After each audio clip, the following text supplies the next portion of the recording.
Everyone is telling you to take magnesium for your leg circulation. Your neighbor swears by it. You've seen it on a dozen health videos. Maybe your doctor even mentioned it. And magnesium does have real benefits. I'm not here to dismiss it entirely. But if poor leg circulation is your primary problem, if your feet are cold, your ankles are swelling, your legs are cramping at night, or you feel that heavy lean, exhaustion in your lower limbs by afternoon, then magnesium alone is not the answer. And focusing on it while ignoring what the latest vascular research actually identifies as the primary nutritional driver of leg circulation restoration in seniors is costing you months, possibly years of unnecessary suffering. I'm Dr. William Lee, physician, vascular researcher, and author, and today I'm going to give you the truth that the mainstream supplement conversation has been slow to deliver. There is one vitamin, one specific, underappreciated, chronically deficient nutrient that sits at the center of the biological machinery responsible for blood flow in your legs. And researchers have known about its role in vascular health for years, while the wellness industry kept pointing you toward why circulation declines with age. Magnesium, compression socks, and expensive circulation gadgets. Here is the study I want you to hold in your mind.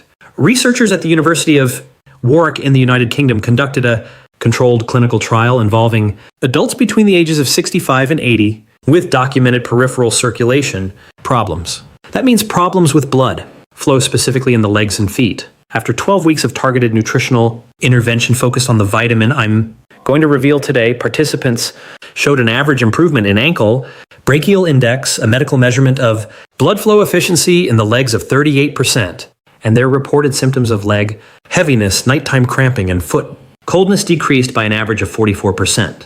Those are not marginal improvements.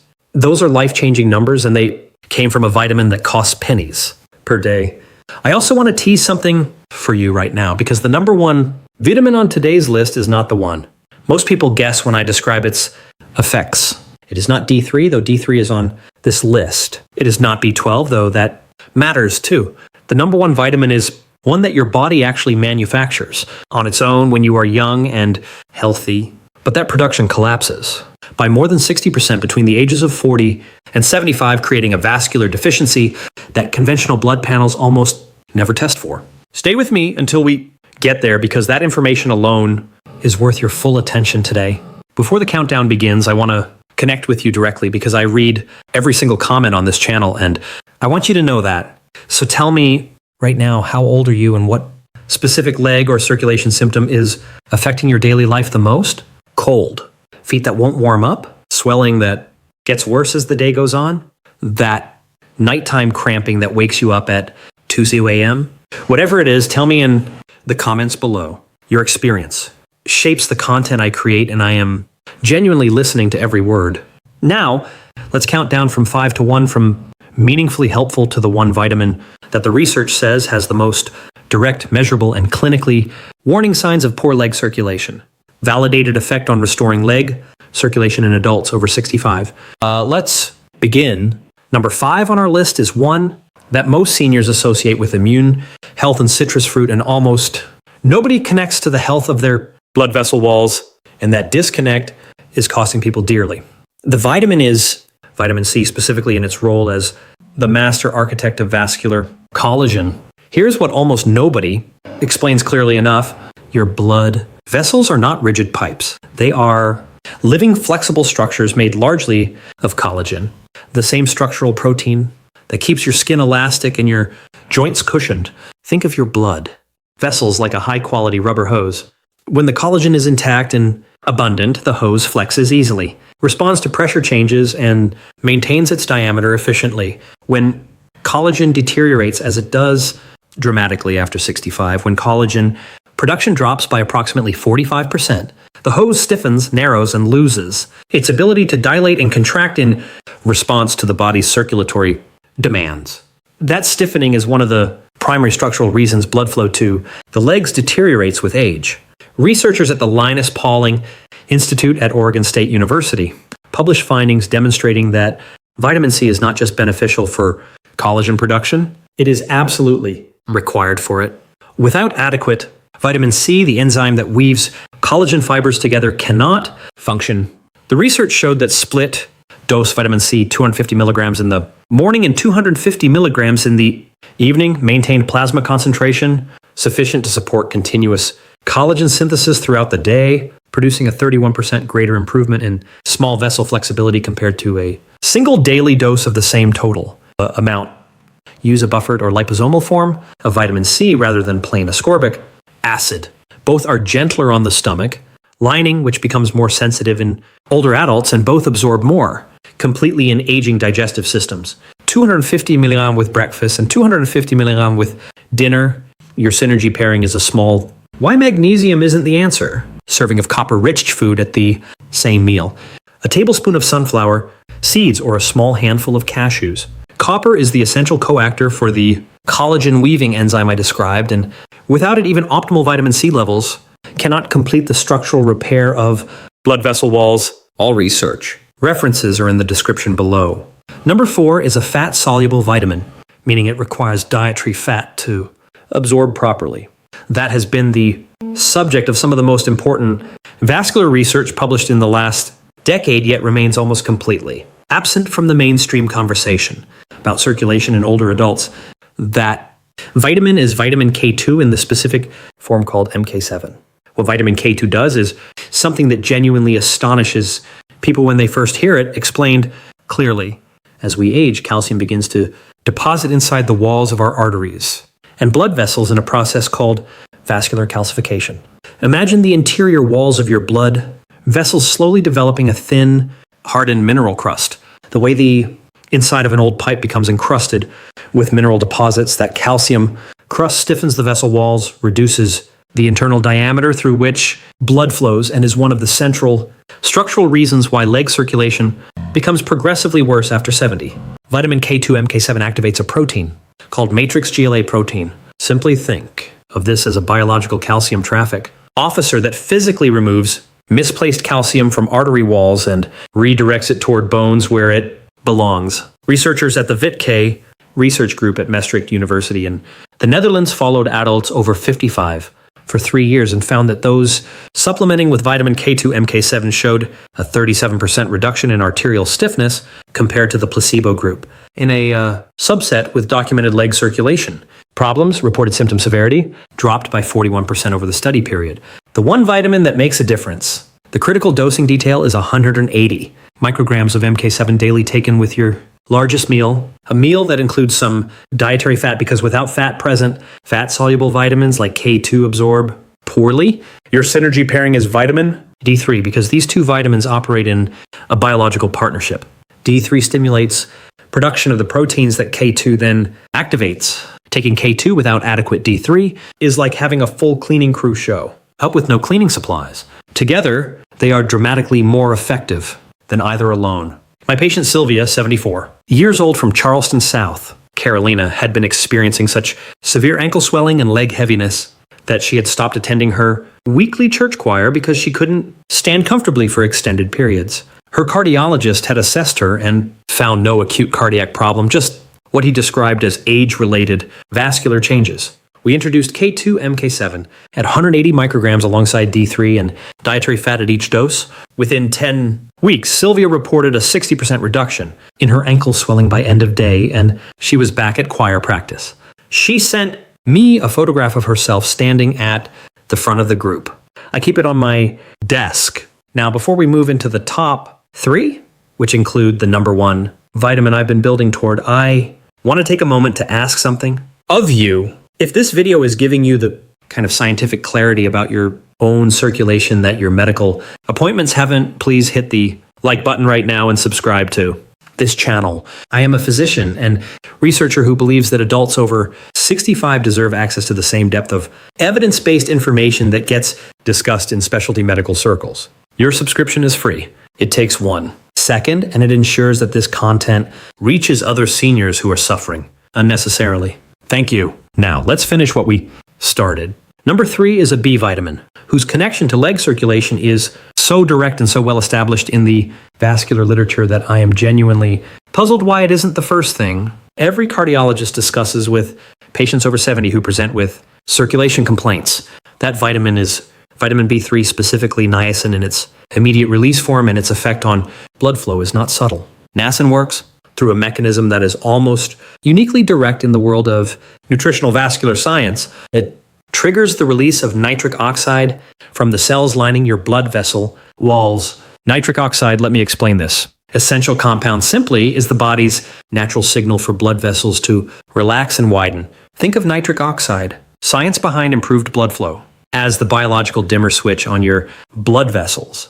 When it's activated, vessels open up, blood flows freely, and the downstream tissues, including all the muscle and skin tissue in your legs and feet, receive the oxygen and nutrients they need. When nitric oxide production is low, vessels stay, constricted blood moves sluggishly, and your legs pay the price. After the age of 70, nitric oxide production in blood, vessel walls drops by as much as 50% compared to levels at age 45.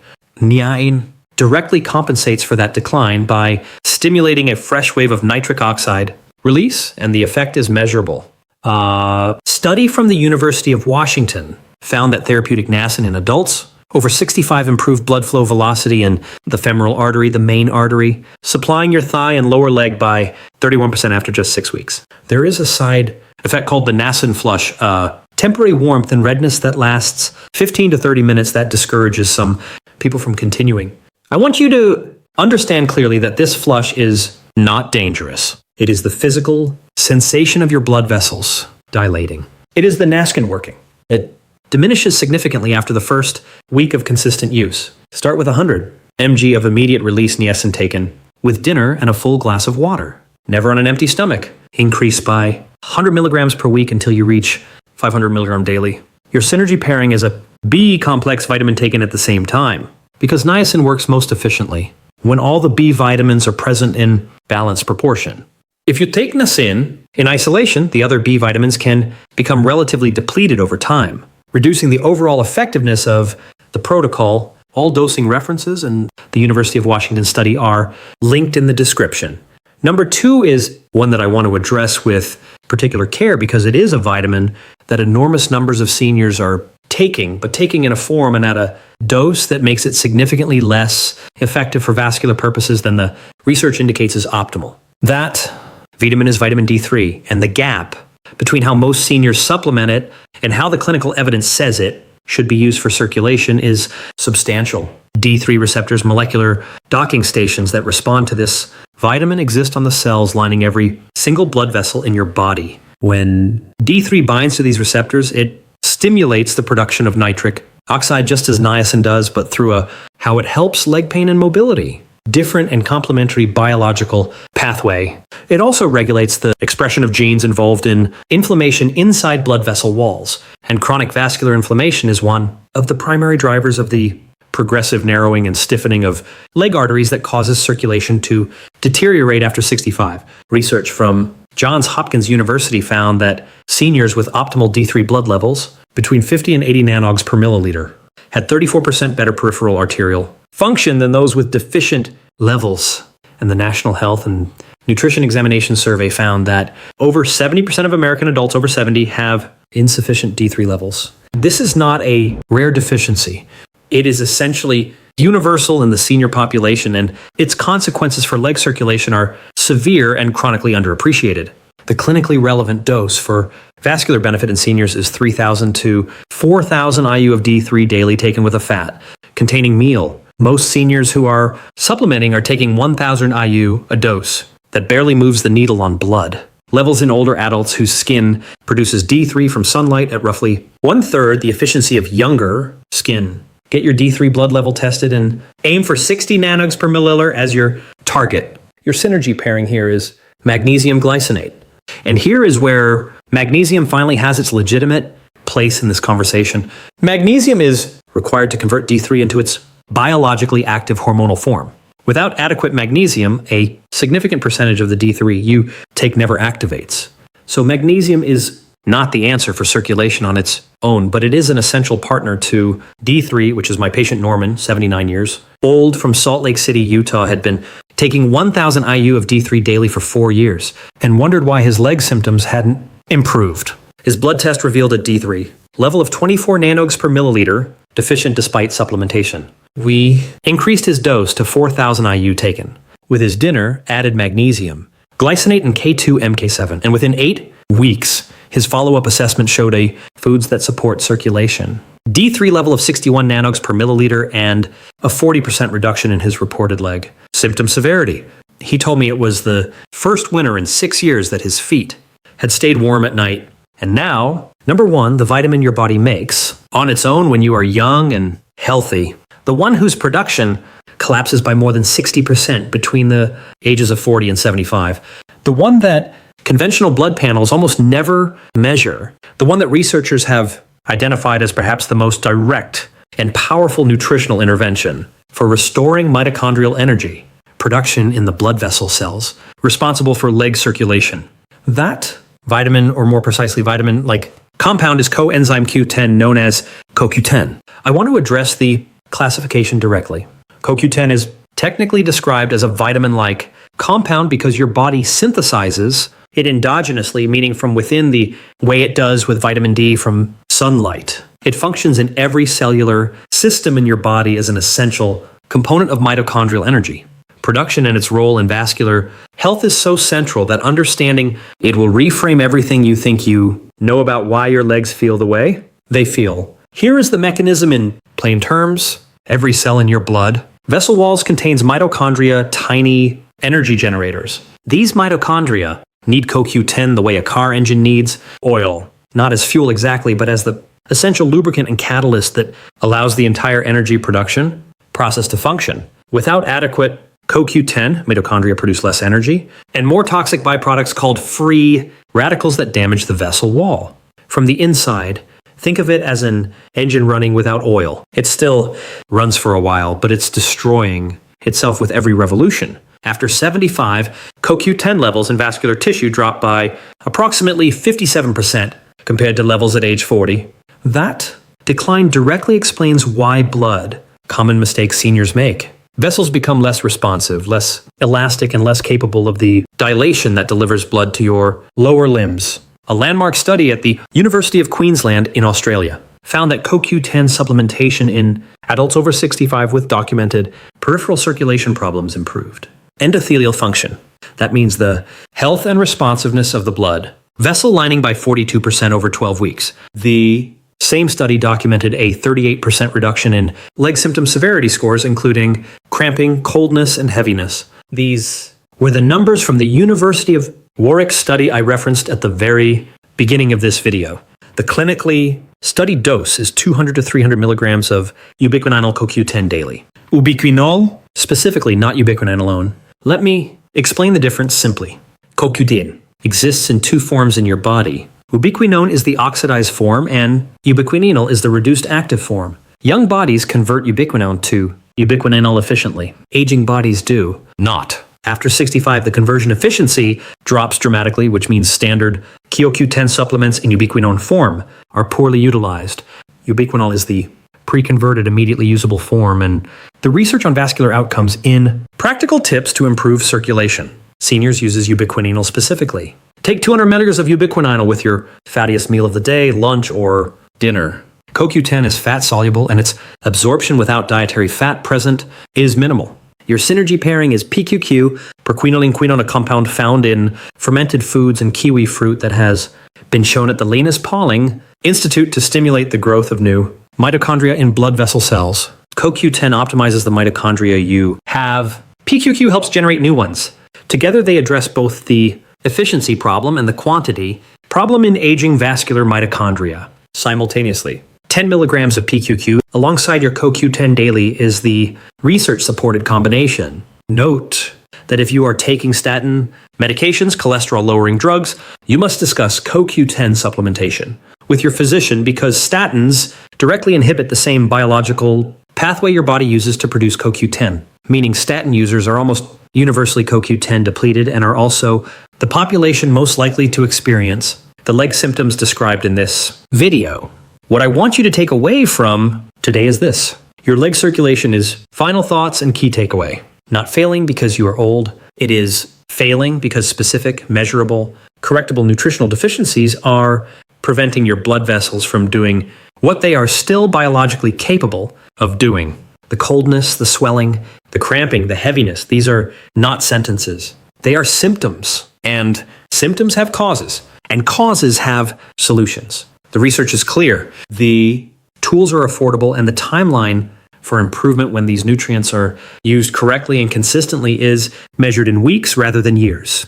Please subscribe to this channel and share this video with someone in your life whose legs are suffering and who deserves this information. Every study I cited today is in the description. Bring them to your next doctor's appointment. Ask for your CoQ10 levels to be assessed. Ask for your D3. Advocate for yourself with the confidence that comes from knowing the science, and tell me in the comments which of these 5 vitamins were you most surprised to see on this list? And are you currently taking any of them? Tell me where you are in your journey. I'm reading everything. I'm here with you, and your circulation can improve starting with what you do